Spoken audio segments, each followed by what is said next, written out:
ছাত্রদলের যিনি ভিপি প্রার্থী ডাকসুর, উনি বলেছেন যে শিশির মন্দির হলো জামাত সমর্থিত একজন আইনজীবী, তিনি কেন এই রিটের বা এই মামলার আইনজীবী হলেন? তিনি ঢাকা বিশ্ববিদ্যালয়ের কাছে প্রশ্ন করেছেন।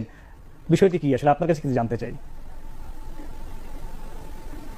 আমি শুনেছি অনলাইনে, সে ছোট ভাই মানুষ হয়তো ভুল করে বলে ফেলেছে, আমি তো মাইন্ড করি নাই।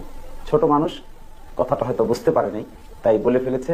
এই জন্য ব্যক্তিগতভাবে আমি তার প্রতি একদম কোনো কিছু মনে করি না। ছোট মানুষের ছোট কথা হয়েছে। কিন্তু আসলে মানে বিষয়টি কি, আপনি কি ঢাকা বিশ্ববিদ্যালয়ের আইনজীবী কি ডাকসু শুরু হওয়ার পর থেকে এমন না, বা এই রিটটা থেকে কিনা, সেটি একটু জানতে চাই। না, আমি ঢাকা বিশ্ববিদ্যালয়ের আইনজীবী অনেক আগে থেকে। আমি ঢাকা বিশ্ববিদ্যালয়ের পক্ষ হয়ে অনেক মামলায় লড়ছি এবং অলমোস্ট সকল মামলায় আমরা বিজয়ী হয়েছি।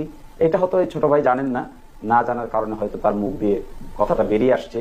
আমি মনে করি এটা কোনো ইন্টেনশনালি তিনি বলেননি। কথার কথা বাদ কাবাদ বলতে হবে তাই বলে ফেলেছেন।